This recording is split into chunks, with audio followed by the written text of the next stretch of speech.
미군이 이란 화물선을 납포하고 이란이 즉각 보복을 예고하며 호르무즈 해협에 다시 전운이 감돌고 있습니다. 종전 합의를 위한 2차 협상조차 불투명한 상황입니다. 휴전 시한 만료를 앞두고 미국과 이란이 협상과 또 확전의 갈림길에 선 모습인데요. 전문가와 조금 더 자세한 이야기 나눠보겠습니다. 김덕일 고려대 중동이슬람센터 연구위원, 조비연 세종연구소 연구위원과 함께하겠습니다. 어서 오십시오. 안녕하십니까? 안녕하세요. 자, 트럼프 대통령이 오만만에서 이란 국적 화물선을 공격해서 납포했다고 발표했습니다. 관련 영상 먼저 보고 오겠습니다. Motor vessel Tosca, motor vessel Tosca, vacate your engine room. Vacate your engine room. We're prepared to subject you to disabling fire. No, look, during the conflict, Iran did everything they could to interrupt the flow of everyone's traffic through that. It's the only card they have. But that card is slipping out of their hands and they know it. 네, 들으신 이 경고 방송을 6시간 동안 반복해서 계속했는데도 불구하고 여기에 따르지 않아서 이제 발표를 했다는 건데, 그동안에 보면 이제 선박을 회항을 시킨 적은 있지만 이렇게 납포까지 한 건 처음이지 않습니까? 네, 처음입니다. 그래서 미국의 이제 역봉쇄가 무엇인지 이제 확실하게 여기서 드러나는데요. 예. 첫 번째, 이란 국적 화물선이었고요. 향하는 방향이 이란 항구로 가는 배였습니다. 그리고 또 공교롭게도 미국 재무부의 제재 대상에 올라 있는 선박이었습니다. 그래서 미국이 이번에 단순한 이제 회항이 아니라 무력을 사용해서 납포까지 한 최초의 사례라고 볼 수 있겠습니다. 그래서 여기서 이제 좀 눈여겨볼 것은 이란 선박도 6시간 동안 계속 경고를 했는데도 이렇게 계속 항해를 했다는 점은 네. 아마도 이게 이란 선박 단독 결정이 아니라 이란 정부와도 어떤 소통이 있지 않았을까 한번 짐작해 볼 수 있는 부분이기도 하고요. 예. 그런 점에서는 좀 미국이 어느 정도까지 나올까 한번 시험해 보려고 하는 측면도 있지 않을까. 결과적으로는 물론 납포가 됐습니다만 그렇게도 볼 수 있을 것 같고요. 제가 또 여기서 이제 눈여겨본 것은 이번에 이 직접 납포하는 이제 이 배로 들어가는 이제 헬기를 타고 내려와서 했던 업무를 했던 쪽이 어느 쪽이었냐면 이제 발사한 쪽은 미 해군이었습니다. 해병대들이 이번에 또 이렇게 활약을 했습니다. 그래서 네. 보면 그 전까지만 해도 이 지역이 이제 해병대들이 오는 것을 다 이제 상륙 작전을 위한 것이 아니었나 이렇게 얘기를 했습니다만 이게 역봉쇄에서 또 해병대들을 이렇게 활용하는 경우를 봤을 때 아마 트럼프 대통령이 뭐 그렇게 긴 장기적인 계획을 세웠을지 모르겠습니다만 해병대가 이번에 이런 작전을 수행하는 점에서 좀 그런 점들이 좀 눈여겨볼 측면이 아닌가 생각해 볼 수 있겠습니다. 네, 자, 이 화물선 공격과 또 납포에 대해서 이란이 어떻게 대응을 할 것인가. 이란은 늘 눈에는 눈, 이에는 이 작전이지 않겠습니까? 그래서 뭐 보복을 예고하기도 했고 또 미군 함정을 드론을 활용해서 공격을 했다 이렇게 주장까지 하긴 했는데 이게 지금 확인된 건 아니잖아요. 네, 그렇습니다. 확인된 것은 없고, 그리고 저희가 짚어야 할 것이 이란이 지금 휴전 기간 중에 그 최근에 민간 선박을 향해서 경고 없이 발포를 했습니다. 예. 두 척이 지금 피해를 입은 상황에 지금 미국이 그것을 아마 좌시하지 않고 있다가 6시간의 경고 방송을 하는데도 멈추지 않으니까 이제 방금 박사님께서 말씀하신 대로 그렇게 발포하고 작전을 진행한 것 같습니다. 그래서 네. 이란의 사실 여기에 궁극적인 목적은 저도 어느 정도의 소통이 있었다, 그러니까 이란 정부하고 소통이 있었을 수 있다라고 생각을 합니다. 왜냐하면 지금 이란이 일방적으로 이 호르무즈 해협을 막고 있는 게 아니라 미국도 막고 있다라는 걸 보여주기 위해서 미국이 어디까지 하는지 한번 시험해 보려는 의도가 깔려 있다라고 보여집니다. 예. 지금 화면에는 이제 그 해당 납포된 선박의 항해 그 노선을 저희가 보여드리고 있는데, 이런 상황에서 이제 호르무즈 해협에 어떤 좀 위기감이 고조되고 있는 그런 상황이고요. 이런 가운데 이란 혁명수비대가 뭐 드론이라든지 미사일 발사대를 자기네들이 이제 다시 보충하고 있다, 보존하고 있다, 뭐 이런 영상을 공개하기도 했거든요. 근데 통상적으로 만약에 적을 속이고 이렇게 그 전쟁 준비를 하려면은 몰래 해야 되는 게 상식적인 거잖아요. 그렇죠. 이 영상을 이렇게 공개한 이유는 뭘까요?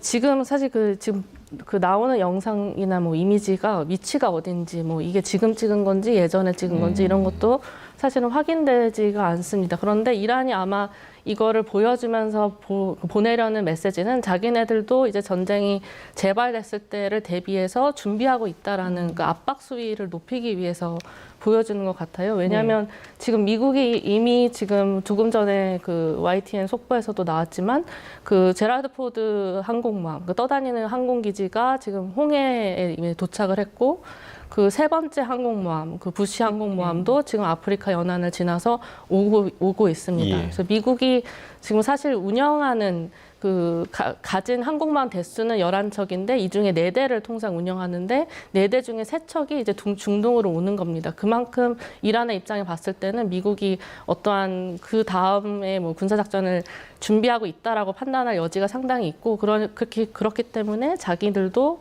지금 파괴됐던 것들, 파괴되지 않은 게 있다, 뭐 재건할 수 있다, 뭐 이런 메시지를 보여주는 것 같습니다. 네, 이런 상황에서 당연히 호르무즈 해협의 긴장감은 높아질 수밖에 없는 그런 상황인데요. 관련 녹취 함께 좀 듣겠습니다.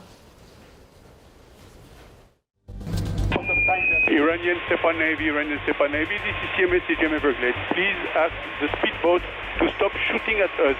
Please ask the speedboat to stop shooting at us. Ask your speedboat not to shoot at us. Clearance to go. My name second on your list. You gave me clearance to go. You are fighting now. Let me turn back. و در رابطه با مذاکرات هم آقای دکتر قالیباف که هم نماینده نظام هست هم نماینده مردم حرف اول و آخر رو میزنه. 네, 그러니까 지금 저희가 이제 들었던 그 무전 내용 자체는 혁명수비대에서 통과를 허가를 했으면서 도대체 왜 공격을 하는 거냐라는 그 프랑스 선박의 외침이었고요. 지금 뭐 서로 양측이 너희들이 봉쇄를 했기 때문에 우리가 봉쇄를 하는 거다. 지금 이게 지금 계속해서 오가고 있는 상황이잖아요. 지금 어떻게 이 부분 좀 해결을 해야 합니까? 호르무즈 해협이 이제 어느 정도 이란 외무장관이었죠. 아바스 아락치가 이제 글을 올렸습니다. 그래서 어느 정도 상선의 항행을 통항해 주겠다 해서 이제 좀 자유화되는 줄 알았는데 뭐 미국의 역봉쇄를 이유로 해서 다시 그것을 이제 번복하고 뭐 혁명수비대 쪽의 압력에 의해서 다시 지금 이제 재봉쇄가 된 상황이죠. 이 상황에서 지금 이런 뭐 이렇게 안타까운 그런 소식이 지금 전해지고 있는 건데요. 여기서 이제 주목할 거는 협상은 갈리바프 의장이 하지만 최고 지도자가 폐쇄 상태를 만들었다고 하라고 이제 지시를 받았다는 식으로 해서 지금 좀 이원화된 느낌이 있죠. 그래서 이게 역할 분담일 수도 있겠습니다만 저는 이 안에서 좀 뭔가 혼선이 벌어지는 걸 수도 있겠다는 생각이 듭니다. 대개 지금 혁명수비대 출신들이 뭐 다 장악을 하고 있습니다만 갈리바프가 혁명수비대 출신 중에서도 의장이죠. 이 사람이 그나마 조금 혁명수비대 강경파 안에서 이제 실용파로 분류되는 사람이고 초강경파들이 있는데요. 호르무즈 해협을 지금 봉쇄해야 되고 여기에다가 통행료를 받아야 된다고 아이디어를 냈던 사람이 최고 국가안보회의 사무총장이라고 하는 졸 가드라는 사람입니다. 졸 가드라는 사람이 이 사람이 이제 초강경파로 분류되는 사람이고요. 혁명수비대의 어떤 기수라든가 나이를 같은 걸 봤을 때는 갈리바프보다 더 위에 있는 사람이라고 보시면 됩니다. 그래서 이 사람이 최종적으로 이런 것을 지금 결정하는 것이 아닌가. 그래서 형식적으로는 모스타바가 이제 승인해서 이렇게 한다고 하지만 이 사람의 목소리가 상당히 반영되는 것이 아닌가라고도 볼 수 있습니다. 그래서 지금 뭐 협상파로 지금 갈리바프가 나섰습니다만 대개 보면 이제 외교부가 지금 상당히 이란 내에서 지금 비판을 받고 있는 입장이라 보시면 되겠고 졸가드라든가 혁명수비대 총사령관 측에서는 계속해서 뭐 항전해야 된다는 뜻이고 협상단을 구성하고 협상 내용을 하는 것까지도 외교부가 할 일을 지금 계속해서 간섭한다는 얘기가 나오고 있거든요. 그래서 이것이 뭐 정교한 역할 분담에 따라서 혼선을 주기 위한 것일 수도 있겠습니다만 협상단 자체를 좀 꾸리는데도 좀 문제가 있고 통일된 의견을 지금 제시하지 못한다는 점에서 어떤 상대방에게 전략성 모호성을 주기 위해서 이런 것을 한다기보다는 아마도 지금 이란 내부 안에서 강경파 안에서도 지금 뭔가 분열이 일어나고 있는 것이 아닌가. 그러니까 실용주의 강경파와 초강경파 사이에서도 그런 갈등이 있는 것이 아닌가. 아니면은 전쟁이 끝난 후에라도 어떤 정치 지원 같은 거 봤을 때 벌써부터 어떤 권력 싸움 같은 것들이 시작된 것이 아닌가라고 저는 조심스럽게 예측해 보고 있습니다. 네. 이란 내부에서 뭔가 분열이 있는 게 아니냐라는 전망을 해주셨는데 실제로 이란 외무장관이 호르무즈 해협을 개방하겠다고 선언한 지 불과 하루 만에 혁명수비대가 이를 정면으로 뒤집고 나서면서 다양한 해석이 나오고 있습니다. 녹취 들어보고 대담 이어가겠습니다. Iranian Stepan Navy calling you on channel 16. Strait of Hormuz is still closed. We will open it by the order of our leader Imam Khamenei, not by the tweets of some idiot. If you want to pass through the strait, you must ask permission from Iranian Stepan Navy. All vessels that have a connection with our enemies will be targeted if they try to pass the Strait of Hormuz out. 네, 여기 무전에 나오는 멍청이가 어쨌든 내부를 공격한 거잖아요. 네. 그게 누구를 지칭을 하는 걸까요? 아마도 지금 협상을 이끌고 있는 이 온건파를 지칭하는 외무장관 지칭하는 것으로 보여지고요. 방금 저 박사님께서 말씀하신 대로 저도 사실 이게 얼마나 이 강경파, 온건파 사이에 분담이 이루어지고 있는지 조금 미지수입니다. 지금 뭐 최근에 굿캅, 배드캅, 그 외무부나 뭐 온건파는 좀 협상을 얘기하고 군부 이란 혁명 수비대는 좀 강경하게 얘기해서 이 뭐 미국을 이렇게 흔든다는 얘기도 있는데 사실 그것보다는 제가 봤을 때는 지금 군부에 그래도 더 무게가 가 있고 외무 쪽의 라인이 이 군부보다는 조금 재량이 제한된 상황에서 지금 이런 엇박자가 난다라고 보여지고 이 이란 협상에 대한 지금 강경파의 그 발언이 지금 녹취 무전에 나온 것으로 저는 그렇게 해석을 하고 있습니다. 네, 그러니까 이제 전략이 아니라 실제 내부 분열일 가능성이 높다라고 분석을 해주셨고요. 지금 협상단이 지금 미국과 이란의 협상단이 과연 언제 도착을 할 것인가. 일단 미국은 도착 시간이 어느 정도 지금 나와 있는 것 같고요. 이란의 협상단이 향할 수 있을지, 이제 협상지를 향해서 향할 수 있을지. 지금 일단은 미국이 해상 공세를 하는 한 우린 참여할 수 없다 이런 입장인 거잖아요. 예, 그렇습니다. 그래서 역봉쇄를 해제해라. 안 그러면 참여할 수 없겠다 하지만 이렇게 해서 이제 본인들이 이 협상장에 오기까지 상당히 힘들었다고 하면서 본인들이 협상력을 높이려는 전략으로도 볼 수 있겠습니다만 만약에 이제 최악의 사태가 이제 노쇼 사태가 발생하는 거죠. 불참을 하게 될 경우에는 이란은 상당히 저는 불리해질 거라 생각합니다. 이제 미국이 내용이 뭐 합의가 안 된 것을 미리 얘기하는 거 아니냐 뭐 이런 얘기에 따라서 뭐 트럼프 대통령이 SNS를 쓰는 것에 문제 제기가 많습니다만 나와도 일단 나와서 협상이 결렬되는 한이 있더라도 그런 모습을 보여줘야 되는데 이렇게 될 경우에는 트럼프도 미국 측에 유리하게 되겠죠. 그러니까 우리는 뭐 JD 벤스 부통령까지 투입해서 이렇게까지 찾아와서 이란과 진지하게 협상을 하려고 했는데 이란 측이 아예 나오지 않았다. 예를 들어서 이럴 경우에는 미국 측의 입장이 훨씬 더 탄력을 받게 될 것이고요. 만약에 이제 최악의 경우에는 만약에 전쟁을 하더라도 이란 측이 아예 참여하지 않았느냐라고 얘기를 할 수 있을 것 같습니다. 그런 부분도 있고 지금 제가 또 우려하는 건 이제 파키스탄이 이번에 상당히 노력을 많이 하고 있고 그래도 이란에 대해서 메시지도 전달하고 그래도 우호적인 관계를 보여주고 있는데 이럴 경우에는 이란과 파키스탄 관계가 상당히 난감해지겠죠. 파키스탄이 그렇게 노력을 많이 했는데 그래서 저는 뭐 불참까지 갈 가능성은 뭐 높아 보이진 않습니다. 어쨌거나 이란이 와서 직접 이 문제를 뭐 결렬이 되더라도 협상을 해야 된다고 생각을 하는데 만약에 뭐 최악의 사태겠죠. 뭐 이렇게 불참을 해버릴 경우에는 이거 상당히 이란으로서는 미국뿐만 아니라 파키스탄에게도 상당히 좀 외교적으로도 상당히 궁지에 몰릴 가능성이 있지 않을까 생각합니다. 그래서 일단 협상에 참여해서 본인들이 이렇게 협상력을 높이는 건 좋지만 협상에 참여해서 이견을 확인하더라도 타결을 위해서 노력해야 되겠고요. 결렬을 하더라도 협상장에서 결렬을 나는 것이 저는 훨씬 더 이란에겐 더 나을 거라고 생각합니다. 일단 2차 협상 날짜는 뭐 21일이나 22일쯤으로 이제 예상을 하고 있는 그런 상황인데 앞서서 이제 그 이란 측의 입장이 호르무즈 해협 때문에 완강한 그런 상황이잖아요. 특히 이제 이란의 그 한 국회의원이 외신 보도와의 인터뷰에서 호르무즈만큼은 우리가 절대 놓칠 수 없다. 그래서 우리가 법률로도 정하겠다. 여기에 대한 통제권을 법률로 정하겠다라고 밝혔는데 이게 이란 내부의 법률로 정한다고 해서 그 효력이 전 세계에 통하는 건 아니지 않습니까? 그렇습니다. 이 호르무즈 해협은 일단 국제사회에서는 국제법, 국제해양법의 기준으로 해서 국제해협입니다. 그래서 어느 국가가 이것을 일방적으로 그 통과통항을 막을 수 없는 곳이기 때문에 이것을 뭐 국내법으로 한다고 해도 그것은 자국의 법이지 이 해협, 국제해협에 대한 법으로 인정은 될 수는 없거든요. 근데 다만 이제 호르무즈 해협이라는 것이 사실상 이란이 지금 미국에 대한 유일한 그 지렛대이고 협상 카드이기 때문에 이 호르무즈 해협이 얼마나 중요한지를 계속 강조하는데 이런 조치들을 하는 목적이 있다라고 보여집니다. 지금 그 이란이 지금 내세운 뭐 4가지 레드라인 중에 하나가 이 호르무즈 해협에 대한 자신들의 이 주권 확립 그리고 전쟁 재건에 대한 피해 보상, 뭐 전쟁 재발 방지 뭐 이런 것들이기 때문에 그 사실 핵보다도 이 호르무즈 해협을 가장 중요한 수단으로 하고 있고 이것을 이제 내부나 외부에서 그것을 이해하게끔 좀 상징적으로 하는 그런 조치라고 이해할 수 있겠습니다.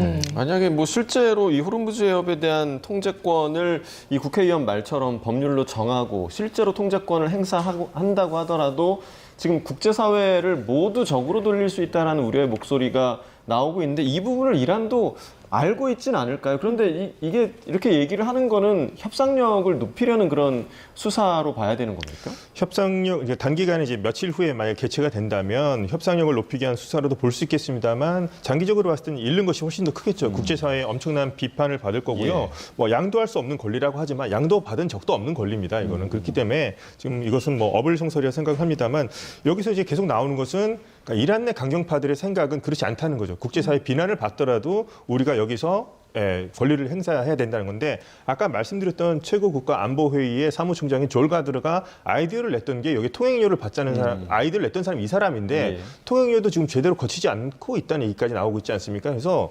이것은 상당히 지금 억지스러운 면이 있는데 그럼에도 불구하고 지금 하여튼 졸 가드를 비롯한 그 혁명수비대 출신의 초강경파들 아직도 이런 생각을 갖고 있다는 것으로 좀 해석할 수밖에 없을 것 같습니다. 예. 뭐 트럼프 대통령은 계속해서 협상이 잘 되고 있다. 그리고 뭐 잘 되면 내가 직접 갈 수도 있다. 이런 얘기도 했었는데 지금 상황을 보면은 일단 좀 그렇게 순조롭게 흘러가는 것 같지는 않아 보입니다.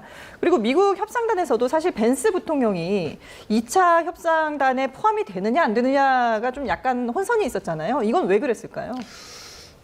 만약에 이제 얘기를 한다면 이제 실무진들이 논의를 하고 실질적으로 이제 타결 가능성이 높으면은 벤스 대통령이 오는 것이 이제 확실하겠죠. 근데 만약에 타결 가능성이 없는데 벤스 대통령까지 굳이 갈 필요는 없을 거고요. 네. 또 다시 뭐 지난번까지 뭐 많이 그래도 의견이 조율이 됐겠습니다만 또 가서 또 지난번처럼 21시간 동안 마라톤 협상을 할 수는 없는 거겠죠. 벤스 부통령이. 그래서 우선은 뭐 안전 문제로 트럼프 대통령이 뭐 참석할 수도 없다고는 했습니다만 안전 문제는 확실할 것 같습니다. 파키스탄 공군이 뭐 이란 대표단과 미국 대표단이 오는 거를 호유해 주기로 했거든요. 그러니까 전혀 이제 문제는 없을 것 같고 약간의 뭐 내부 소통 오류가 있었던 것 같습니다. 그래서 트럼프 대통령의 의사를 반영한 JD 벤스가 가는 것으로 볼 수 있고 그만큼 이제 미국 쪽에서는 타결 가능성을 이제 높게 보고 있다고 볼 수 있을 것 같은데요. 문제는 이란 쪽인 것 같아요. 왜냐하면 뭐 이란 쪽에서는 미국이 자꾸 뭐 꼴대를 옮긴다느니 미국이 뭐 과도한 요구를 해서 협상이 결렬됐다고 하지만 미국 쪽 얘기를 들어보면 어떤 얘기를 하냐면 이란 측에서 나온 갈리바프라는 사람이 이제 대표로 왔습니다만 과연 이 사람이 의사 결정권자가 맞는지 과연 이 사람 얘기가 맞는지라는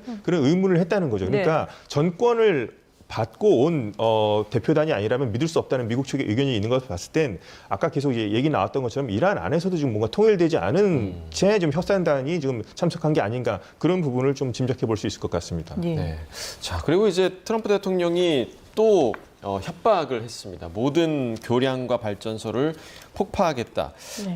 착한 사람 행세를 하지 않겠다라고 얘기를 하기도 했는데 지금 이게 이러한 트럼프 대통령의 엄포가 협상에 좀 도움이 될지 어떻게 좀 보십니까? 일단은 이 어떠한 이런 군사 작전을 트럼프 대통령 측에서는 생각을 하고 있는 것 같습니다. 뭐 오퍼레이션 앱, 뭐 이 장대한 분노의 뭐 두 번째 단계라든지 이런 예. 식으로 해서 그 하르그 섬이나 뭐 교량까지 바로 폭격하는 것은 어렵겠지만 뭐 예를 들어서 지금 트럼프 대통령이 그 장대한 분노 작전을 하면서 한 3천여 개 표적을 남겨두고 멈췄다고 했는데 이런 것들을 뭐 재개하면서 그런 공습을 하면서 이란을 압박하고 그 다음에 뭐 하르그 섬까지도 칠 수 있다라는 공격을 그런 이제 발언을 통한 그런 위협을 다시 한번 좀 재개할 수 있다라고 생각이 됩니다. 그리고 뭐 이란의 입장에서 보면은 뭐 몇 주 전보다는 이런 트럼프 대통령의 위협이 조금 더 좀 직감적으로 다가올 것 같긴 합니다. 왜냐하면 트리폴리함 더해서 복서호도 이제 곧 도착할 예정이고 앞서 말씀드렸던 그 제럴드 포드 항공모함도 홍해에 도착했고 세 번째 항공모함 부시함도 예. 도착을 할 예정이기 때문에 지금 뭐 이런 군사작전을 재개하는 수준의 것은 충분히 할 수 있는 상황이고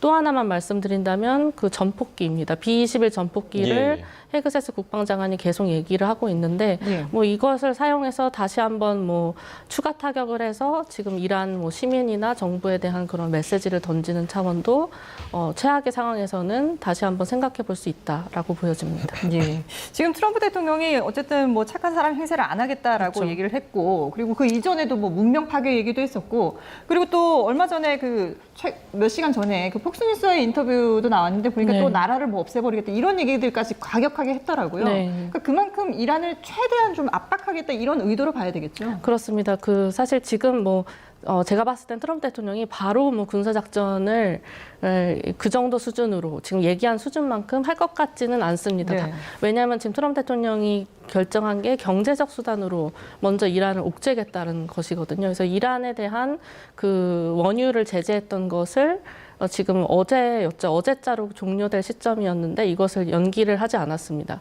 그러니까 이란에 대한 그 제재는 이제 다시 복원이 되고 그러면 뭐 세컨더리 보이콧까지 지금 얘기가 나오고 있어서 현실적으로는 이런 경제적 수단으로 이란이 지금 호르무즈 해협을 카드로 만들려고 하는 것을 아예 막아버리고 그것도 안 되면은 이런 군사작전을 조금씩 다시 감행을 해서 이 이란 그 지도부를 미국의 그 합의 안에 오도록 이렇게 하려는 것이 지금 미국의 생각으로 보여집니다. 네, 아무래도 이제 미국 측에서 계속 이제 공격과 관련한 얘기가 나오다 보니까 이란 측에서도 협상의 진위를 좀 의심할 수밖에 없는 상황이 되어가는 것 같아요. 실제로 페제시키안 대통령이 그 파키스탄 총리와의 통화에서 그 미국에 대한 불신을 드러냈다라고 하는데 이란으로서는 좀 합리적으로 의심할 만한 상황일 수도 있지 않겠습니까? 어떻게 좀 보세요? 이란으로서는 의심할 수 있을 거고요. 특히나 이제 트럼프 행정부 때 이런 일들이 많이 생겼죠. 그래서 2015년에 오바마 행정부 때 포괄적 핵 합의가 이루어졌습니다만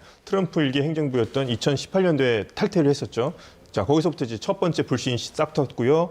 2025년도에도 미국과 이란 간의 핵 협상이 있었습니다만 이란과 이스라엘 전쟁이 벌어졌었고 미국이 또 포르도에서 벙커버스터를 날리는 사건도 있었고요. 그다음에 2026 올해였죠. 2월 달에도 3차 협상까지 가고 4차 협상을 예정해 뒀는데 또 미국과 이란 간의 전쟁이 벌어졌기 때문에 트럼프 행정부만 놓고 봤을 때 1기, 2기 다 종합해 보면 한 4차례 정도는 미국이 트럼프로부터 불신, 그러니까 배신을 당했다고 느낄 법한 그런 부분들이 있습니다. 그래서 특히나 또 이제 휴전 뭐 종전까지 얘기를 하고 있습니다만 계속해서 뭐 항공모함이라든가 병력이 증강되고 있으니까 이것은 뭐 종전, 휴전 기간 동안에 종전을 핑계를 대고서 이란을 다시 공격하려는 시간 벌기가 아니냐라고 이란 측에서는 뭐 충분히 이런 의심 저는 할 수 있다고 생각합니다. 예, 시간 벌기다.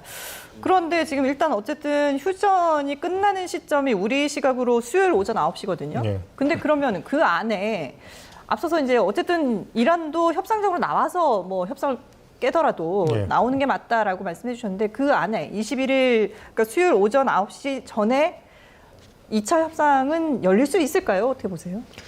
양측 다 협상이 열리는 쪽으로 지금 방향을 잡고 있는 것 같습니다만 그 안에서 이제 자꾸 그 안에서 특히나 이란 쪽에서 이제 반대하는 의견들이 계속해서 나오기 때문에 조금 더 두고 봐야 되겠습니다만 큰 방향은 양쪽 다 이쯤에서 이제 좀 전쟁을 끝내고 출구 전략을 종전을 통해서 찾으려는 것으로 지금 보고 있습니다. 만약에 그러면 21일 전에 안 된다면 어떻게 휴전을 더 연장을 할까요? 아니면 어떤 선택을 할까요? 만약에 협상을 했는데 어느 정도 처음에 이제 양해각서까지 뭐 체결하는 얘기까지 나왔으니까요. 그 정도로 어느 정도 좀 틀이 보인다 싶을 경우에는 좀 더 휴전, 그러니까 그 후에 양해각서를 좀 더 구체화해서 이제 실무적인 논의를 하려면 시간이 상당히 꽤 걸리겠죠. 그렇기 때문에 그러면은 더 조금 휴전을 연장해서라도 중재국들이 노력을 많이 할 겁니다. 그래서 연장해서라도 이번에 확실하게 뭐 조약까지 되는 효력을 만들어서 좀 더 논의를 해봐야 된다고 한다면 가능하겠습니다만 더 이상 해봤을 때 얘기가 통하지 않을 것 같다 한다면은 뭐 최악의 시나리오지만 다시 전쟁이 재발될 가능성도 저는 전혀 없다고는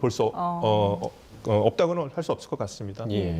자, 지금 뭐 이런 가운데 이제 그 미국의 월스트리트 저널에서요. 그러니까 트럼프 대통령의 심리를 좀 분석한 기사를 내놓기도 했는데 그 미군 장교가 실종이 됐을 때 그때 사실 뭐 겉으로는 가능하다, 구해올 수 있다라고 얘기는 했지만 뒤에서 상당한 분노를 드러냈다라는 그런 분석 기사가 있더라고요. 그러니까 이게 트럼프 대통령이 좀 불안한 심리를 보이는 거 아니냐라는 분석인데 지금 본인도 누구보다 협상을 원하고 있는 상태 아니겠습니까? 어떻게 그 기사는 좀 보셨습니까? 제가 그 월스트리트 저널 그 애독자인데요. 그런데 그러니까 뭐 이렇게 그렇게 볼 수도 있겠습니다. 그런데 한번 좀 뒤집어서 생각해 보면은 이 F-15 전투기라는 게 한 번도 적에 격추된 적이 없었고 지금 F-15 전투기가 이번에 그 저공 비행을 한 이유도 아마도 이란의 그런 미사일 방공망을 다 격추했다라고 생각을 했기 때문에 낮게 날면서 이제 나머지 그 타겟 표적들을 처리하기 위해서 날다가 이제 격추를 된 겁니다. 그 어느 대통령, 그러니까 트럼프 대통령이 아니었어도 전쟁, 그러니까 군사작전을 하고 있는 대통령의 입장이라면 굉장히 화가 났을 것이고 그리고 미사일 방공망 다 초토화됐다라고 했는데 이게 어디서 맞은 거냐 화가 충분히 났을 것 같거든요. 그래서 뭐 이렇게 전쟁 지금 이번 전쟁이 뭐 동맹하고 협상도 안 하고 시작됐고 여러 가지 트럼프 대통령을 좀 비판할 수 있는 거리들이 굉장히 많지만 이번 건 같은 경우는 그 다른 대통령이어도 충분히 화를 낼 수 있고 그리고 트럼프 대통령의 그동안의 이런 성정을 파악한다면 훨씬 더 화를 더 내고도 남겠다라고 사실 저는 그렇게 그 기사를 좀 읽었습니다. 네. 근데 이제 트럼프 대통령이 워낙 언론을 통해서도 여러 가지 말들을 하고 SNS에도 글을 많이 올리고 하지 않았습니까? 그래서 참모들이 주변에서 말렸다고 하는데도 이걸 참지 못했다고 하거든요. 뭐 트럼프 대통령의 원래 성격일 수도 있겠지만 특히 이번에 좀 뭔가 초조함을 더 드러내는 게 아닌가 그런 해석들도 있는데요. 어떻게 보세요? 특히나 이제 미군 그 대령이었죠. 이게 실종된 것 같은 경우에는 상당히 그 전쟁에서 이제 그때부터 이제 뭔가 휴전 얘기도 나오고 했었는데 협상에서 상당히 또 불리하게 작용할 상황이었기 그렇죠. 때문이 그리고 이제 뭐 그 이제 대령이라는 직급이 상당히 많은 정보를 알고 있는데 그러면 이번 전쟁 자체에서 뭐 판도를 뭐 바꿀 정도 아니겠지만 상당히 미국에겐 불리하게 작용할 수 있는 사건이었기 때문에 특히나 더 뭐 경로할 상황이었으면 전 분명히 보이긴 합니다. 예.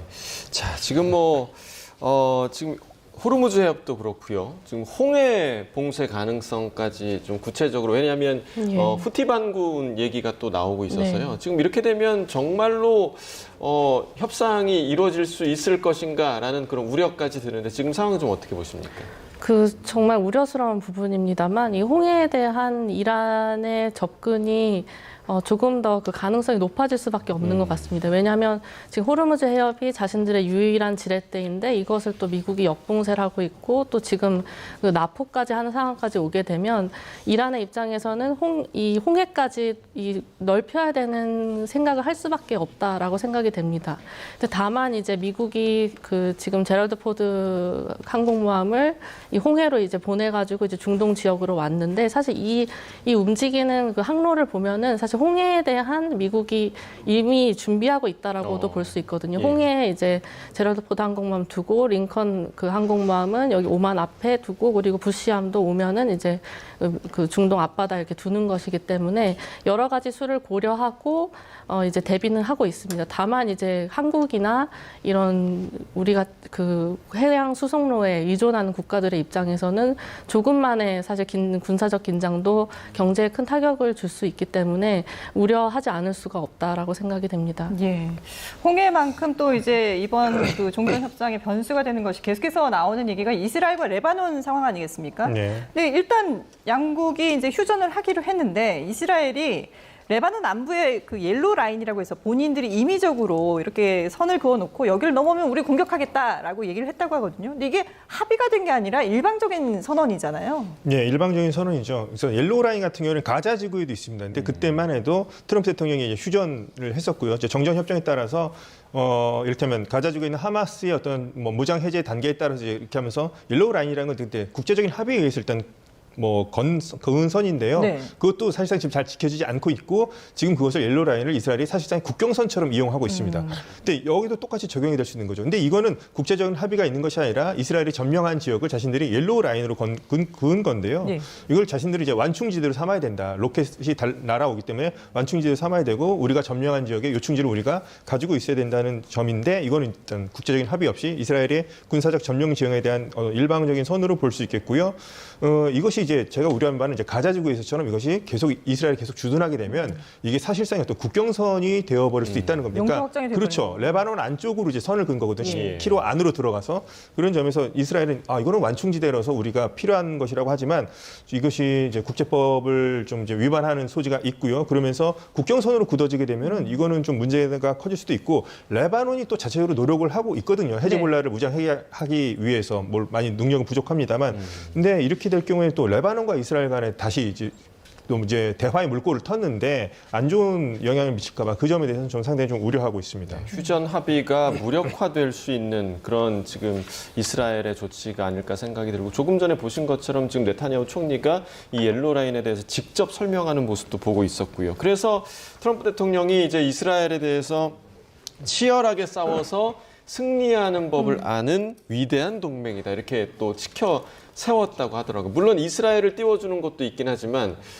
미국을 돕지 않은 여타 이제 동맹국들에 대한 뭐랄까요, 좀 비판이 섞인 그런 칭찬이 아닐까 좀 생각이 드는데요. 네, 그 미국이 지금 트럼프 행정부가 낸 그 첫 국방전략서죠. 국방전략서 그 초입부에도 이스라엘을 언급하면서 그 싸울 능력과 의지를 가진 모범 동맹이라고 이스라엘을 지칭을 하고 그 문서에서 이제 유럽이나 나토 같은 국가들은 미국에 의존하는, 그래서 유럽을 굉장히 비판적인 논조로 이미 그 자신들의 그 기획 문서를 그렇게 작성을 했습니다. 근데 이번에서도 지금 나토에서 뭐 탈퇴를 하겠다라고 얘기할 정도로 나토에 대한 불만을 굉장히 얘기하고 있는데, 우려스러운 것은 만약에 지금 이 휴전이 이제 연장이 되지 않거나 뭐 이란이 홍해까지 이제 좀 그 긴장 고조 수위를 높인다고 할 때는 그 지금도 그렇지만 동맹국에 대한 미국의 뭐 군함 파견이라든지 지금 미국 측에서는 그 기뢰를 제거하기 위한 그런 함정들을 보낼 준비를 하고 있다라고 제가 알고 있는데,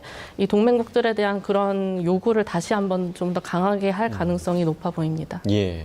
자, 그런가 하면 이제 국내에서도 이란 관련 이슈가 있었습니다. 그러니까 우리 정부의 대이란 인도적 지원을 비판했던 미스 이란 출신 모델에 대해서 적극적으로 대응한 담당 국장의 행보에도 관심이 모아졌는데요. 관련 내용 함께 보시겠습니다. 자, 지난 15일이었죠. 정부가 이란에 50만 달러 규모 인도적 지원을 한다라는 소식이 전해졌는데, 이에 우리나라에서 적극적으로 이란 정권을 비판하는 활동을 펼쳤던 미스 이란 출신의 모델 호다 니쿠가 자신의 SNS에 4만 명을 학살한 독재 정권의 테러나 또 무기 구매에 사용될 거다 하면서 공개 비판을 했는데요. 이 비판의 글이 일파만파 퍼지면서 지원 반대 여론이 확산하게 됩니다. 자, 이에 외교부 개발협력국장이 이례적으로 적극 대응에 나서는데요. 이규호 국장은 니쿠에게 직접 DM, 즉 메시지를 보내서 이번 지원과 관련해서 설명을 하겠다라는 의지를 보였고요. 실제로 성사된 전화통화에서 직접 송금 방식이 아닌 중립기구인 국제적십자위원회를 통한 구호 물품 전달의 방식임을 설명한 것으로 전해집니다. 이에 니쿠는 자신의 SNS에 이렇게 오해가 해소됐다라면서 오히려 외교부에 감사하다라는 글을 올리며 해당 지원에 대한 논란을 진화했는데요. 외교 당국의 이례적인 신속 대응만 봐도 이란 전쟁이 얼마만큼 국내에도 민감한 영향을 미치는지를 알 수 있는 사례였습니다. 자, 이번 사례를 그냥 일종의 좀 해프닝으로 봐야 하는지 좀 어떻게 좀 보셨습니까? 좀 해프닝이라고 생각하고요. 인도적인 지원이 잘 진행이 돼서 이란 일반 국민들이 좀 고통을 받지 않았으면 하고요. 그래서 하여튼 이번에 오해가 잘 풀려서 다행이라고 생각을 하는데, 제가 이제 말씀드리고 싶은 것은 지금 우리나라 언론에서는 자꾸 이란 좀 사회를 획일적으로 보는 느낌이 있습니다. 그러니까 미국과 전쟁이 중이니까 모든 이란 국민들이 모스타바를 지지하면서 미국에 맞서 싸우는 것을 지지할 것이다. 그렇지 않다는 것이죠. 그러니까 호다니쿠 씨 같은 케이스가 대표적인데요. 이란의 많은 상당 부분의 사람들은 지난 1월 달에 시위 보셨을 겁니다. 경제 난으로 시작했지만 결국엔 자신의 존엄과 자유, 인권을 위해서 또 민주주의를 위해서 싸운 측면도 있거든요. 그런 사람들이 많이 원하는 것 중에 하나가 전쟁은 싫지만 전쟁을 했는데도 이 체제가 유지된다면, 그리고 트럼프 대통령과 어떻게 미국과 협상이 잘 돼서 이 체제가 경제 제재가 풀려서 돈까지 가지면서 유지된다면 그 체제 안에서 우리는 더 탄압을 받을 것이 아닌가를 더 우려하는 사람이 있습니다. 그래서 전쟁도 싫지만 이 신정 체제가 더 싫다는 분들도 되게 많다는 점을 좀 말씀드리고 싶고요. 이제 그런 부분에 어떤 이 목소리도 우리가 좀 귀를 기울일 필요가 있다. 이란 내에 여러 목소리가 있다는 점도 한번 유념할 필요가 있을 것 같습니다. 예. 정말 현실적인 말씀을 해주신 것 같은데요. 자, 이번에는 좀 북한 얘기도 잠깐 좀 다뤄보겠습니다. 북한이 지난 8일에 이어서 그 악마의 무기라고 불리는 집속탄 두 번째 시험 발사에 나섰습니다. 근데 이게 첫 번째 시험 발사 때는 김정은 위원장이 참관하지 않았는데, 지금 사진으로 보시는 것처럼 이번 그 시험에는 직접 참관을 했고, 그리고 시험 결과에 대만족을 표시했다라고 북한에서 이제 전했습니다. 이건 어떻게 좀 해석을 해야 될까요, 우리가? 이 집속탄이 국제사회에서는 대표적인 비인도적 무기입니다. 왜냐하면 이게 한 탄두에 여러 가지 자탄을 넣어서 한 번에 폭발되면, 이게 뭐 군사시설에 사용되면 당연히 뭐 활주로나 이런 것들을 한 번에 제거할 수 있지만, 이게 민간시설한테 갈 경우에는 이제 엄청난 피해가 되고, 지금 더욱더 우려스러운 것은 이란이 지금 이것을 사실상 비대칭에 있는 미국을 상대하기 위해서 시민 민간 시설을 이제 인질화하고 해양 이런 것들을 에너지 안보 이런 것들을 이제 인질화하면서 지금 계속 이어가고 있는 것이거든요. 네. 그래서 집속탄이란 이 실험하는 것, 그리고 이 김주희하고 같이 김정은이 요걸 계속 강조하는 것은 미국이나 뭐 이런 강대국에 대한 위협에서도 자신들은 버틸 수 있는 능력이 있다. 그리고 자신들의 계획대로 무기들을 발전시켜 가고 있다라는 메시지를 보여주는 것이라고 생각이 돼서 우려됩니다. 네, 알겠습니다. 어쨌든 뭐 미중 정상회담을 앞두고 북한도 뭔가 좀 부지런히 자신들의 의견을 좀 표출하려고 네. 하는 그런 행동들이 아닌가 생각이 듭니다. 네, 지금까지 중동 관련된 내용들 김덕일 고대 중동 이슬람센터 연구위원 그리고 조비연 세종연구소 연구위원과 함께 분석해봤습니다. 잘 들었습니다. 감사합니다.